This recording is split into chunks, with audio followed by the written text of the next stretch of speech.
Hi, it's Elizabeth Willits here from Investing in Women, and we are live this morning on Facebook and on LinkedIn.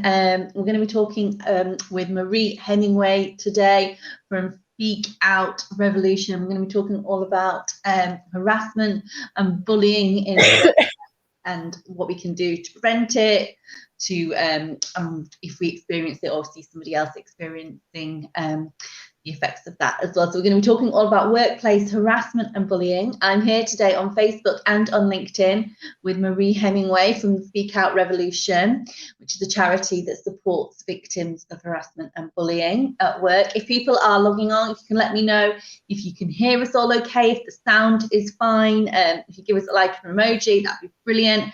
And obviously feel free to ask questions as we go, and we'll try to answer them.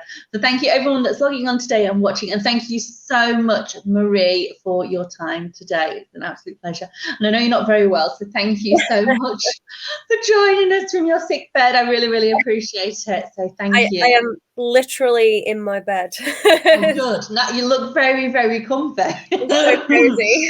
Yeah, brilliant. Oh, well, thank you so much.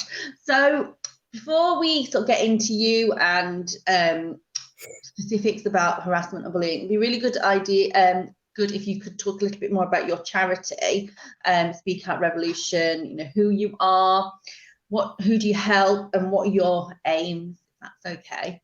Yeah, absolutely. I apologize if I cough between Don't worry. my introductions. So good morning, everyone. My name is Marie Hemingway. I'm one of the founders and the Chief Technology Officer for Speak Out Revolution. We are a non-profit. I always say we're an award-winning non-profit. We won one award one time, and I'm like, we're putting it on everything. So we're award-winning non-profit on a mission to cancel the culture of silence on workplace harassment and bullying, and we feel it is absolutely fundamental to this movement that we're seeing in trying to cultivate and foster truly inclusive workplaces. You know, we can't do one without looking at the fundamentals, understanding it, and then challenging those instances of harassment and bullying in our workplaces. So we're really on a mission to do that through data and insights. We want to empower and educate individuals within organizations. So we really want to change the conversation from this very operational approach that we see happening within organizations of, you know, there's some laws and there's some stuff to be compliant, and someone makes a complaint and then it's a war between two people, and it always ends badly. We want to shift that to, this is what the trends look like in this space. And if we want everyone to feel welcome and to belong, we need to start educating people on what harassment and bullying actually looks like, what the outcomes look like for individuals and organizations. And we want to empower people like me and you, Liz, who are there as witnesses to this behavior in the majority of cases that don't yet know how to intervene positively. So really empowering allies in our workplaces to step up and say, hey, this is not cool, and we don't think this behavior is acceptable. So that's really where we're trying to go, with a big focus on our technology and data and insights. Brilliant. Okay, so do you know what, talking to you now, I've got like loads of questions in my head. I'm like, oh, it was such a good conversation. So before we dive into the rest of the conversation, you want to tell us a little bit about yourself and what inspired you to get involved in this movement and found the charity? Absolutely. I'm not a typical person to be working in this space, I wouldn't say. I work on Speak Out 2 days a week. It's my kind of voluntary pro bono work, because it's something I'm really passionate about. I'm a physicist by training, so data analysis is really my area of expertise, I would say. I'm interested in how the world works and why, and how we can use that to make things better. And this really started for me. I've worked in the engineering sector for a decade now. It's very heavily male environment. Increasingly throughout my career, I've been walking into rooms where there are less and less women, to the point where there's just me, and I'm like, how is this possible? This makes no sense. You know, we're making decisions about, you know, investing in transportation, in critical infrastructure. This serves everyone in our society. We need everybody represented in this room. And so I started to get more and more involved in ED&I work on the side. I joined the board for the Women's Infrastructure Network. And in an attempt to start trying to understand why there were no women kind of working with me or around me, I kind of got to this root cause of, there's a problem with harassment and bullying in our workplaces, and people just aren't talking about it. And so actually what we're seeing is women and men will have these negative experiences, and in the majority of cases they'll end up leaving their organization or leaving the sector as a whole, and this is really detrimental, right, to cultivating inclusive workplaces and having a diverse workforce. And that's essentially how it started. I started kind of looking more at the topic, writing about it, talking about it, and it kind of unleashed a flood of people reaching out to me saying, I've had this problem. This is what it looked like for me. There were very clear trends. And so Fran, who's the other founder, her background's in innovation. We talked about, how can we gather people's experiences together and present them back to the world so that people can understand there are very clear trends when it comes to this problem. And if we want to solve it, we need to target our efforts in particular places. Yeah. Brilliant. Okay, so it came really from sort of the data, the analytical standpoint, really, rather than something you felt hugely personal about. That's interesting. So the personal component was people kept sexually harassing my friends, and it was really irritating me that they were following all of the best practice reporting procedures, and ultimately they were being silenced in one form or another, and the problem wasn't being solved. So right from just being gaslit at the point of informally reporting, right up to having their experience silenced via a non-disclosure agreement and being forced out of their organization. So the personal component is that, women that I know that I've, previously worked with or alongside or in my networks have been impacted by this. And of course, there's clear alignment with me wanting to create an inclusive workplace whilst, friends and colleagues have been forced out. So that's kind of the personal component for me. Yeah. So thinking about like bullying and harassment, I mean, what do you think it looks like? Because some people would argue and say, oh, it's just banter, or we're just having a laugh.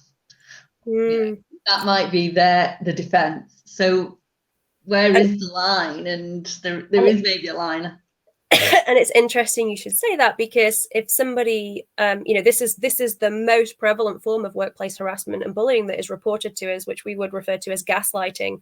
So when a woman, for example, will say, hey, I don't think that comment was appropriate, or that rape joke that you just made is definitely not appropriate. And someone says, oh, it's just banter, we're just having a joke. You're essentially gaslighting that individual, essentially saying that your perception or your interpretation of this experience is not valid. And this is one of the things that we're really trying to highlight through our data and insights. Workplace harassment and bullying is not what people think. It's very...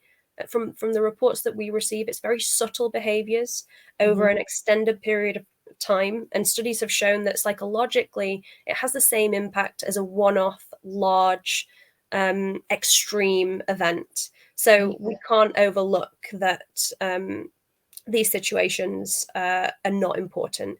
In the moment for targets, it feels like, oh, this is too small for me to challenge, because actually, it could be either way. Maybe, they're having a bad day. Maybe it's a wrong comment. And so we rationalize, but actually we really need to move towards a place of, when somebody says, I don't think that's appropriate, we say, okay, I won't do that again. Yeah. I think as well, it's like hearing jokes at work or whatever, or seeing behavior that you don't agree with, but then personally having the confidence to call it out. I think that takes a lot. And you might also, there's probably quite a lot of blurred lines, because you might even be friends with, you might go out for drinks with colleagues after work or whatever. There's quite a lot of emotion, and absolutely, doesn't it, from somebody to call it out. So there's a really good book that I would recommend. I love, by Catherine Sanderson. It's, oh gosh, I'm going to forget the name now. Let me remember the name and I'll tell you at the end. It's a really good book that looks at the psychology of why we don't speak out. So when you talk to allies in the workplace, they'll say like, oh, that comment, hypothetically, that comment's completely unacceptable. Oh, I'd definitely say something. But actually in the moment, there are lots of factors that make it such that people don't, if there are the more people in the room, the more diffused people feel with respect to responsibility. So they kind of feel like, oh, is it my obligation to say something, or should someone else? If there's a senior manager in the room, everyone is looking to that senior person to step in because they think it's kind of their responsibility. And then actually, when people do speak out, often they pay a price for it. We see in our data, for example, particularly for men, that will support or that will provide support or will report harassment and bullying, they will be retaliated against. We see on average 1 in 5 people experience retaliation just for saying or reporting, this situation is happening, these behaviors are happening, I don't think they're acceptable. And then people pay a price, essentially. So everyone's doing a cost benefit analysis in the moment. Will this impact my career? Will I be believed? So these are all valid, I think, very valid concerns that you raise. Yeah. And also, I think if you hear a comment and you think that's inappropriate, but then everyone else is laughing or whatever, then I'm just thinking about, me in working, actually, I've previously worked in a very masculine environment. You wonder if you're being prudish or, it's a lot, isn't there, that takes. So if you sort of witness something then that you feel is inappropriate or you don't feel is right, if you're, and you want to, raise it, how would you recommend somebody does that in the best way possible? Absolutely. So we really want to focus on prevention, very, very early stage prevention. So educating people that it's at the point where people make small comments, so microaggressions, gaslighting, openly or repeatedly discrediting someone's work, even very slightly. That's the moment when we want people like me and you to step in. And it can be, people talk about active bystander intervention. Essentially, it gives people a few different options of what you can do. You can directly challenge the behavior. So people think this is like having a big conversation, doing a monologue for 20 minutes on why, the fundamentals of why what happened was unacceptable. But for me, I'm kind of like, it just has to be really small. Just pull an odd expression, like, why would you say that? Ask a question. What did you mean by that? Just to put the onus on the individual to have to explain or justify the behavior, because actually there's probably a lot of other people in that room that are thinking the same thing, and they just need someone to trigger oh, that's not acceptable. And I've seen it happen. I've been on a call where someone said, oh, I don't think that was good, and everybody jumped on the back of it. So it's really about trying to do a small action to discredit whatever has happened, to set the social scene that actually that behavior is not acceptable here and we're not going to tolerate it. But there's a few other things that you can do in active bystander training. It's one of the ways that we work with organizations to educate and empower employees on what harassment and bullying looks like and how they can step in and disrupt that behavior at the earliest point possible. Okay, so do you go in and give training sessions then? Yes. Yeah. Oh, right. Okay. I didn't realize you did that. Okay, and then so that's really interesting. I really like that. I think it's just, it takes a lot to be brave, but you think there always has to be somebody that's first, in everything, isn't there? And if you're the first, I'm sure there'll be other, you'd have colleagues, other people that would appreciate you, doing what you've said.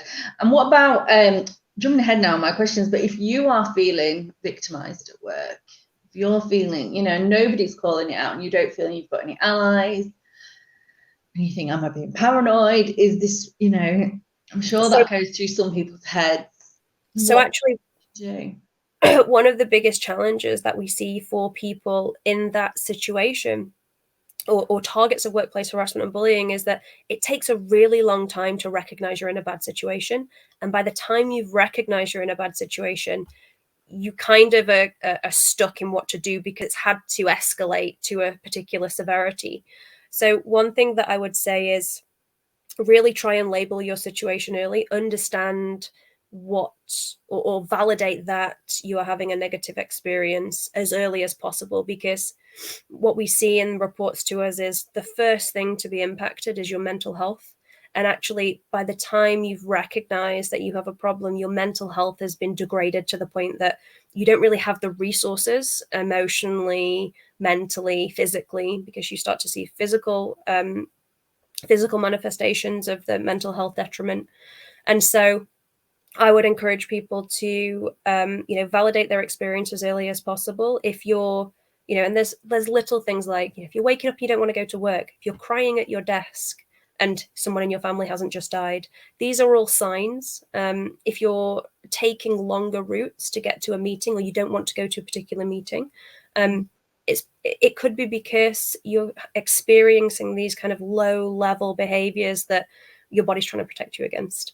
And then at the point where you know that, oh, something's not right here, the typical advice would be confide in someone that you trust and explain the situation, and then almost immediately start documenting.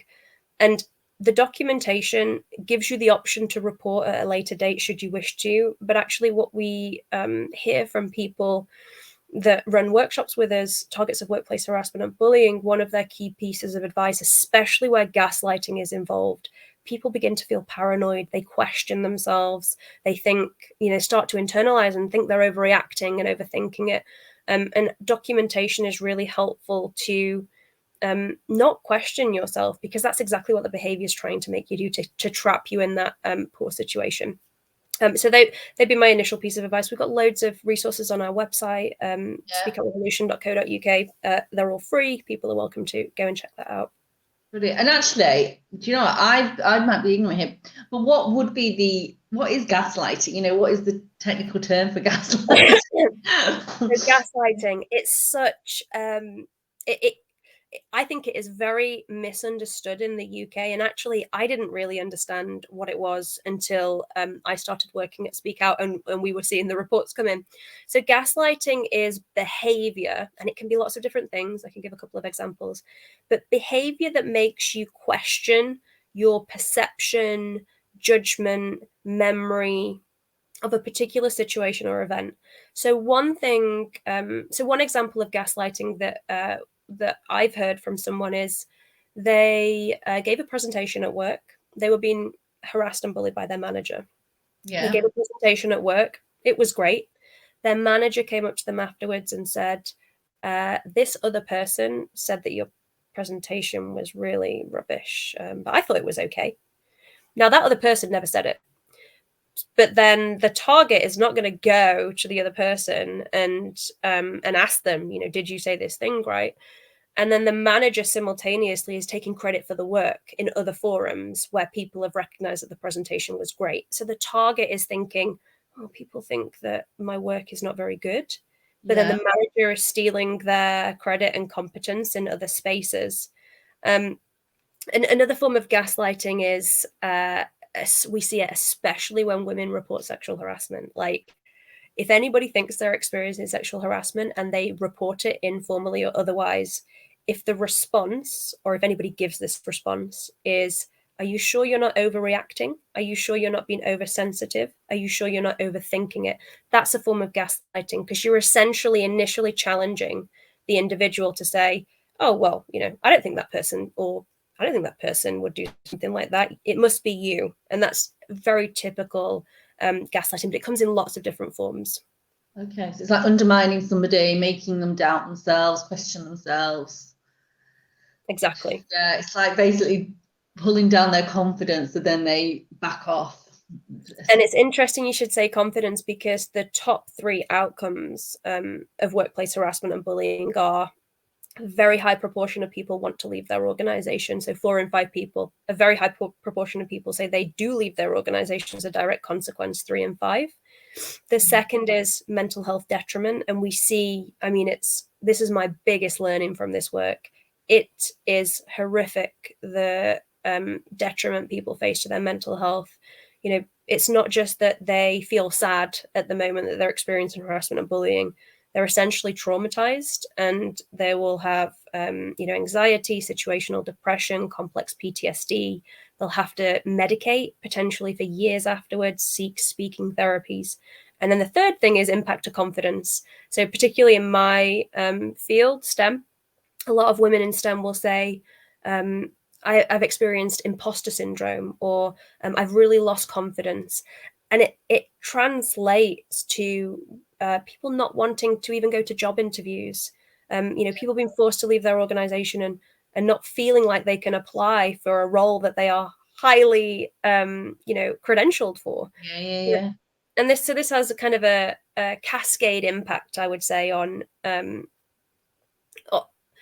on trying to recruit from underrepresented groups into our organizations to diversify our workforces. Yeah, interesting. Naomi said you can throw psychosis in there too. Psychosis. I mean, it's incredibly, the mental health.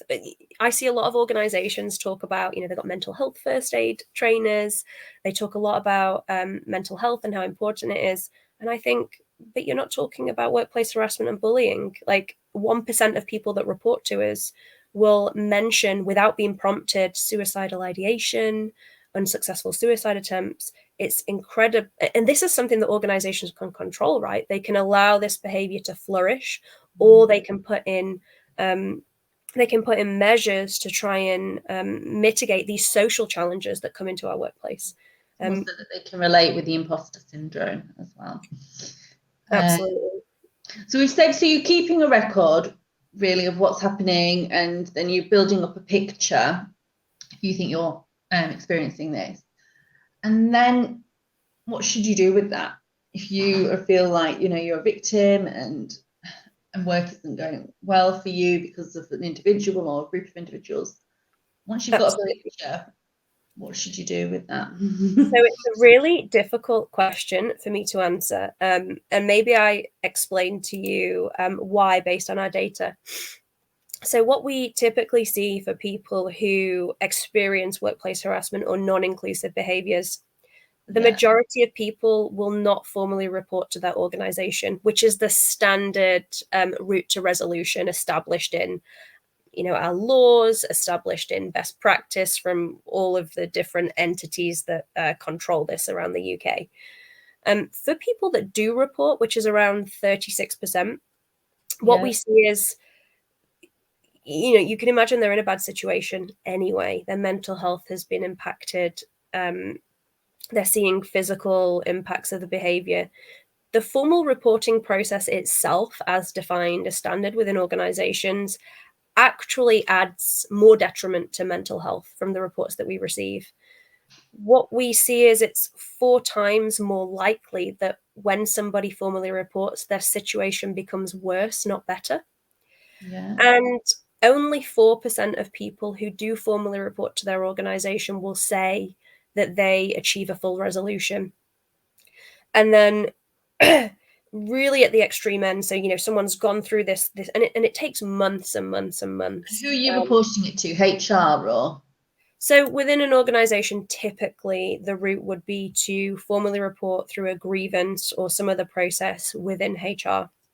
So this is what we mean by formal reporting, entering into an approved company process to resolve the situation. And then what we see kind of at the end is that typically something like 60% of people will say that they end up leaving their organization as a consequence of the behavior and trying to resolve it. And around 26% of those people will sign an NDA, a non-disclosure or confidentiality agreement, in exchange for a settlement so that they can leave because they can't tolerate the situation anymore. So it's a really hard question for me to answer it, to say, what should people do? It's really, you don't think it's a good outcome? Because the journey is absolutely perilous. You pay it from people that have been targeted with workplace harassment and bullying. As soon as you enter into a formal process, the journey is perilous and you pay a very high price. And this is what we want to disrupt at Speak Out Revolution. So I'm the Chief Technology Officer. So what we want to move to next is a predictive tool. So we want to say, we've got 1,000 reports from people around the world. We want someone like me or you to be able to come to our website and say, I'm a white female working in the engineering sector and I'm mid-30s, I won't go specific. And then we want our tool to be able to say, based on 100 people just like you, this is what their harassment and bullying looked like. These were the decisions that they made and these were the outcomes that they achieved. Here's some stuff you should watch out for, because the trends are really, really clear when it comes to how people are retaliated against and the things that they have to think about that you just don't know until you've gone through the situation. So, but to give you something, I would say the most... we need some hope. There's quite a few comments I'll go to. To give you some hope, what I typically say, if a friend came to me and said, I've got this problem, and it was a woman, I would say find the most senior woman in your organization that you have a relationship with and trust, and go and ask them for help.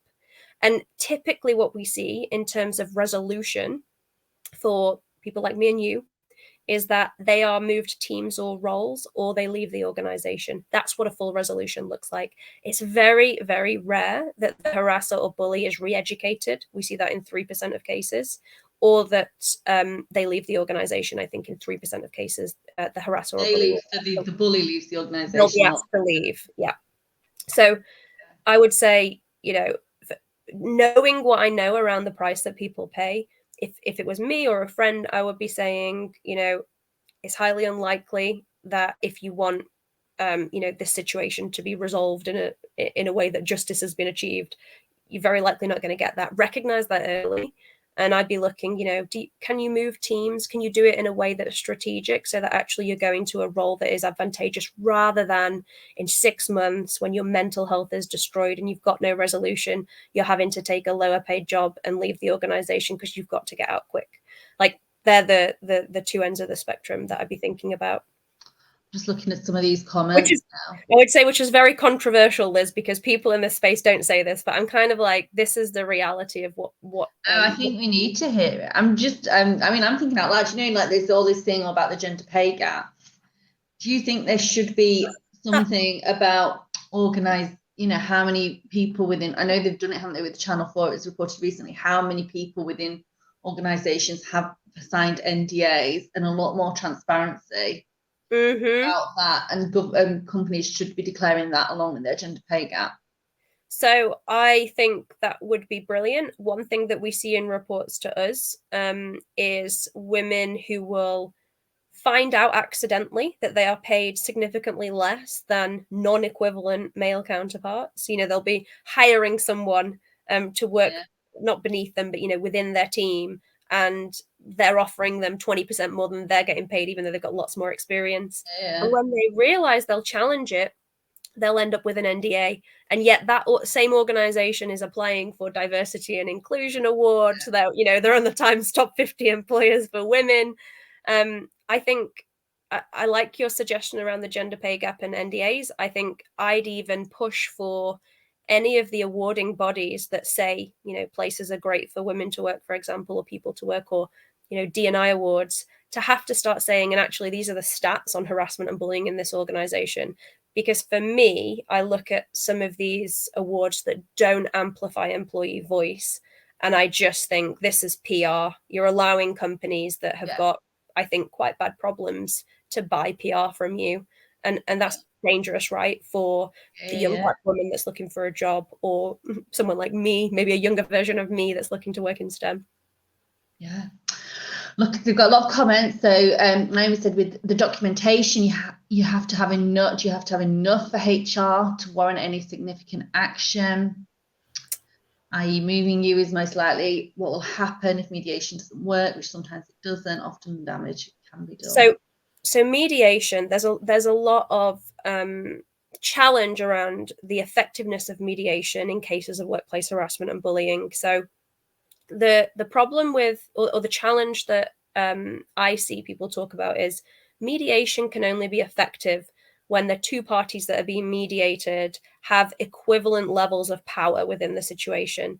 Typically what we see in cases of workplace harassment and bullying is that there is a power differential, and especially for sexual harassment as well. So typically the target is a direct report of someone who is harassing them. So it's most likely your direct manager that is harassing you. And I think that's around 60% of reports that we receive. In that circumstance, mediation can't really be effective because there's this power differential. So people fundamentally challenge that, if that makes sense. Yeah. The effectiveness of it. Someone said on the reporting side, I think there's a fear of retaliation.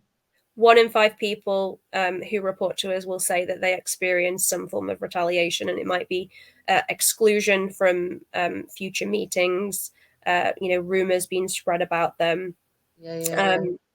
So yeah, absolutely. It's a significant. I mean, they even introduced a law to stop people from doing this. A law to protect a law. Okay. Naomi said again, which actually just just actually moves on, just builds on the point you made.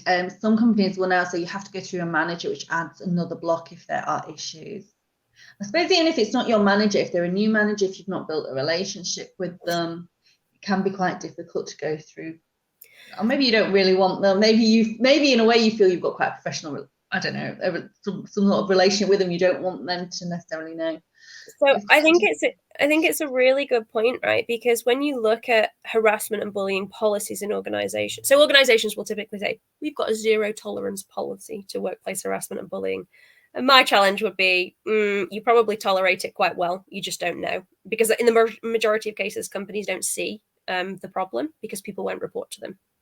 And we're seeing that in our data. When you look at harassment and bullying policies in organizations, typically it will say report to your manager. Well, your manager's the most likely person that will be harassing you. So then you have to go to your manager's manager or someone in your management chain, for example. But who are they? There's bias built into the very systems. And so it doesn't really make sense. There almost needs to be an independent party involved. And then somebody potentially could just go to HR. But HR operate within the power structures of the organization.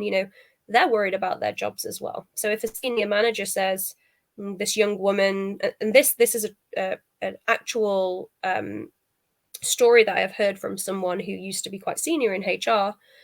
A young woman reports being sexually harassed. A senior manager goes to the HR director or someone senior in HR and says, make this go away as quietly and as cheaply as possible. And that's the approach that we're taking. And so HR are operating in the same power structures that allow these cultures to flourish, which is so it's very, very difficult to solve in the way that people think we need to. Is there like a governing body? I'm just wondering, I was thinking like, there's an Ofsted or something. I suppose if I don't know much about schools, so I'm making this up, but if schools got reported for a significant amount of bullying or whatever, would Ofsted step in, and could there not be a similar? Yeah, so I've thought about, would regulation help? Because my day job is working with companies that are heavily regulated and actually have to report on lots of different things and are only allowed to operate if they meet certain criteria. I don't know whether regulation would help. I speak to people a lot, particularly people that have signed NDAs, where they say, like, I went to everyone in my sector that had an obligation and responsibility for this to not happen. And I feel a massive form of injustice. And I can see that this is just going to happen again. So I think my quick answer would be, I don't think anyone's really solved this yet. And I think this is the need for, or this is what really drives us to start to say, okay, well, listen, no one's out there solving this. Let's empower individuals to understand what this looks like and help them navigate as best as they can, given who they are. Yeah, we've had Gary say he finds it quite distressing. He employs not by gender but capability. And Naomi said, if someone determines someone can no longer fit for whatever reason, that can lead to push out by whatever means. And also, Naomi said that they can offer you any amount within an NDA and then slash it right down to see what you're prepared to take. And do you know, and I speak to people, so we're supporting the Can't Buy My Silence campaign. So we're the data partners for the Can't Buy My Silence campaign that are looking to change legislation, and they're supporting it across the globe, actually, but change the legislation in the UK to ban the misuse of NDAs, so in cases of workplace harassment and bullying, for example. And I speak to people that sign NDAs often. I spoke to a woman literally a few days ago who said, this was a year ago and I feel like I've been re-traumatized, like, the trauma from the actual experience and then the trauma from actually signing the NDA. And at the point where you sign an NDA, typically people, once they've mentally recovered from the whole situation, will say, I was in no fit state to sign that. I would have taken any amount of money. I had, I've got bills to pay, I've got children, I couldn't stay in that situation.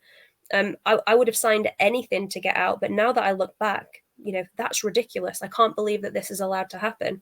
And so I hear about this a lot, and I absolutely agree that the tactics are, they're not to the advantage in any way, shape or form to targets of workplace harassment and bullying, typically underrepresented groups.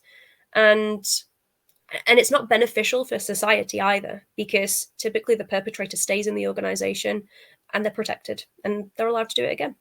Yeah. Okay. And is it just women that sign NDAs? You got stats on that?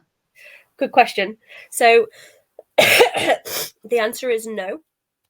We receive around, so in terms of reports that we get on unfair treatment at work, around 80% of reports that we receive are from women. So we get 4 times as many reports just on unfair treatment from women than men. When we analyze the data and look at, what percentage of men and women, or what's the likelihood that a man or a woman would sign an NDA, it's ever so slightly higher for women. So I think it's around 28% of women who formally report will sign an NDA, and it's around 25% of men who report will sign an NDA. So it's slightly higher for women. We actually just analysed our sexual harassment data. If it's sexual harassment that you're reporting, it's even higher. It's around 30-something% of women that will end up with an NDA for sexual harassment. So it just kind of shows like who we want to silence and why we might want to silence them. We've even started doing early analysis on what that looks like for women with intersectionality. So what does it look like for Black women? What does it look like for disabled women? A very concerning thing to me, which we're going to commission research on in the summer, is we don't have a lot of data yet. We need to gather more insights, of course, but for Black women, we're seeing significantly higher rates of silencing when it comes to formal reporting. And so we want to start to explore that and look at, do the routes to resolution look different for women from different backgrounds? Do we have equal access to even poor resolution, if that makes sense? Yeah. So yes, men do sign NDAs for different reasons than women, and we need to do some more work there to understand what that looks like. Yeah. And do you see any positives to an NDA? Not for targets of workplace harassment and bullying. I think that from working with the Can't Buy My Silence campaign, they say that for a target of workplace harassment and bullying, in some instances, the target may want to protect their identity within the settlement, and that could be achieved through a one-way discretionary confidentiality clause that they could waive at any point in time in the future. That would fulfill the need. With the way that NDAs are currently used, it protects the reputation of the organization and it protects the perpetrator. It does nothing for the target, as far as I have been made aware or come to understand. Okay. I'm just seeing some of these comments now, just checking that we've not had an issue. Someone says it's very much a culture issue. They sound, they made it clear that they work as a team, so that was good. They're obviously a manager. Someone talking about leaving reviews on Glassdoor. I don't know if you would find that helpful. Yeah, so when we first started out, we had this idea of, what if we could create what if we could be Glassdoor, but for workplace harassment and bullying? There's some legal implications to that we never quite worked around. We were quite scared that organizations would start to, sue us because they can't buy D&I awards and celebrate themselves while someone's saying that they've got a big sexual harassment problem. So we didn't do that in the end. But actually, if you do go and look at Glassdoor, yes, there are some, I don't think they explicitly call out harassment and bullying or name things, but people can leave reviews to that effect. What I've come to understand, though, is it can be played in a way. So, for example, I know someone who works for an organization that has got a really bad culture, and they had a lot of people leave, and their senior management said everyone needs to spend an hour today, go on Glassdoor and leave a positive review about working at this organization. And obviously people need their jobs, right? So they're going to go do it.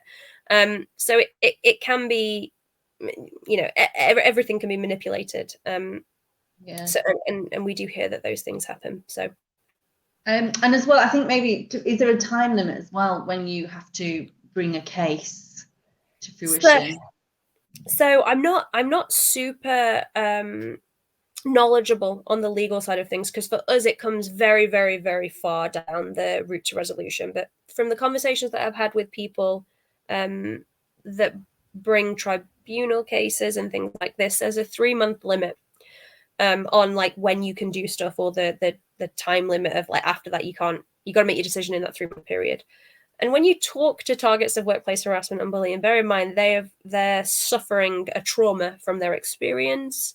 They have got massive detriments to their mental health, often medicated, seeking support, having panic attacks, seeing symptoms of PTSD.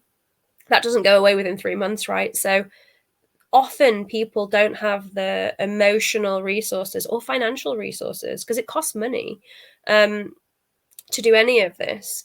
So often I would say that our current legal setup, there isn't access to justice for everyone. You have to be mentally very resilient and strong.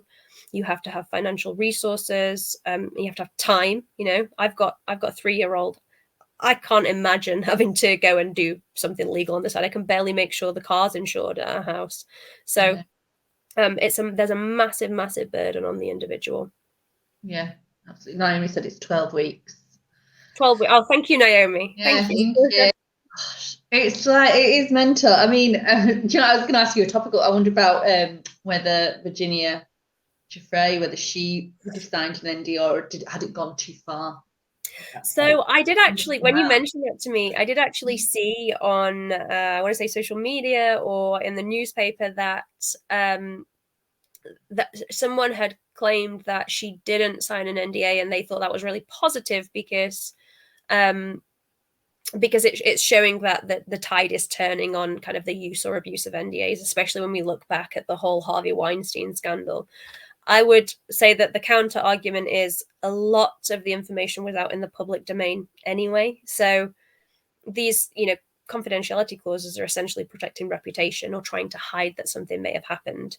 I think in the instance of the Prince Andrew situation, I think that the settlement amount was protected. And someone might do that because actually if you have to pay someone 20 million, you probably did something quite bad. Whereas if you had to pay someone £10,000, maybe you're just like, oh, well, I've got the money, so I'll just make this go away. So I don't know whether or not I assess that to be positive, or if just the information was out there anyway, so you're not paying for anything. I don't know. Daniel said, my wife worked in a toxic environment. Took a lot to heal her even after leaving her job. It stays with people for years. Like, I've spoken to people that this happened 6 years ago, and they'll say, like, I've only just recovered and my confidence was impacted. And although logically I know that I'm great at my job, because people that are targets of this behavior are above average in competence and are very nice people. And so this impacts people for years and years and years. And they'll say, like, I still don't feel confident. I know that I'm good at my job, and logically it makes sense that it's true, but I feel like I lack confidence, and it's from from the trauma, from the experience. So people might be watching this, maybe have signed an NDA, and that's, I'm assuming, too late for them. But if there's somebody watching this that is experiencing harassment and bullying and they were offered an NDA, what would your advice to them be? I would say go and look at the Can't Buy My Silence website. It has lots of resources that you're able to look at to understand your situation. Don't allow someone to time pressure you into signing anything, and make sure that you seek legal advice before you sign anything. One thing that someone told me is, this legal advice costs money, right? So not everybody has access. If you have home insurance, this is just like a little tip that I picked up from someone. If you have home insurance, check whether or not you get legal cover on your home insurance, because I know people who have been able to pursue legal claims because it's been covered under their insurance. So that might be one thing to check out. Yeah, brilliant. And I know we've had you, this has been such an interesting, my eyes have been open, and I know that there's a lot of people that will, really enjoyed it, looking at some of the comments.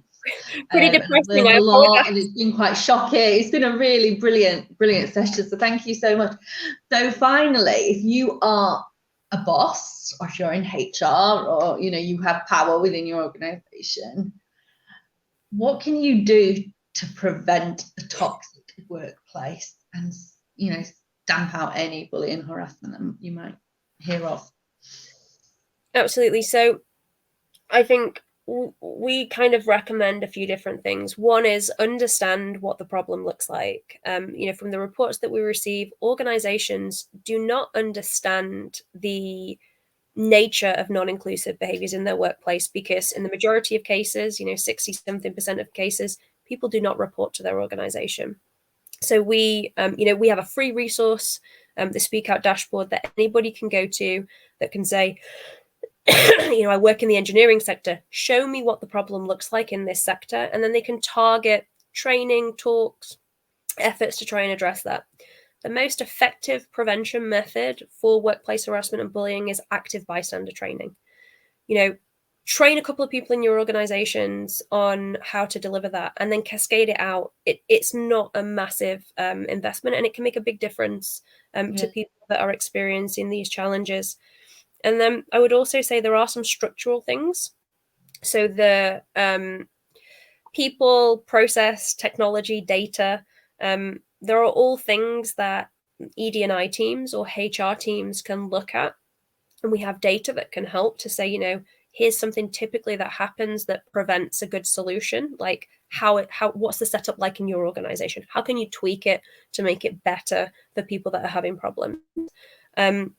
And so as an organization, we're nonprofit, we are absolutely here to help solve this problem. So if anybody would like to start the conversation, please reach out to me, and we're happy to come and help.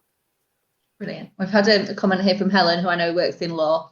So you generally have 3 months to make a claim from the discriminatory act or the last act in the series. Another factor is that if someone doesn't have a protected characteristic, sex, race, age, etc., they'd have to resign to be able to bring a claim, and only then if they've had at least 2 years service. Unfortunately, therefore, some employees don't have any legal right of redress. And do you know one thing that we see as well? I know we're talking about women. One thing that we see for men is that when we, and I think someone mentioned this earlier around how harassment is kind of better because at least it's protected in law, whereas actually in the UK you can bully someone. But if it doesn't touch on a protected characteristic, you can kind of get away with it. One thing that we see for men when it comes to unfair treatment is the majority of men, when we ask what drove this behavior and we list the protected characteristics, will say none of this. So actually they aren't protected in law, or it raises the question from me, are we protecting men in the same way that we protect women in law?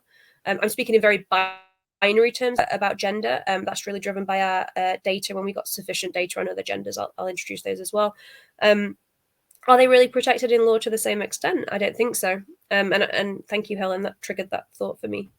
Brilliant. So if anyone's got any last questions for Marie, please pop them in the comments and we'll ask. So where can people find you, find out more about Speak Out Revolution, connect with you and learn more about your organisation and how you can help? Absolutely. So I'm on LinkedIn. So Marie Hemingway, Speak Out Revolution are on literally all social media platforms. So search for Speak Out Revolution. You can go direct to our website, speakoutrevolution.co.uk. And you can reach out to the team there if you're interested in working with us anyway, or supporting our work. Yeah, brilliant. Oh, it sounds, do you know what? This has been absolutely brilliant. I've learned a lot. My eyes have been open, and I'm sure the people have learned a lot watching this as well. Thank you so much for your time. Thank you for all you're doing in this space. These facts, what you've just talked about, is so needed, and your organisation is just so important. So thank you. Thank you so much. I appreciate it, and I'm sure everyone watching this appreciates it as well. Jazz has said, thank you for the session. It's been extremely informative, and it's definitely triggered past situations that I've been in that were not okay. And I think, do you know, I feel like that, Jazz, as well. I was thinking, yeah. It's for women, I would say that these behaviours are so normalised, and it's sexism. That's what we see. Sexism is so normalised in society. When it shows up in our workplaces, we kind of have to tolerate it, if that kind of makes sense. So thank you. I hope I feel better soon. Yeah. Brilliant. But I'll say thank you so much, Liz, for having us, and our mission Speak Out Revolution is to cancel the culture of silence on workplace harassment and bullying. So a massive thanks to Investing in Women for giving us a platform to do that. Thank you. I'll let you go back to bed now. Hopefully you'll feel better. Thank you everyone for watching. Thank you. Bye everyone.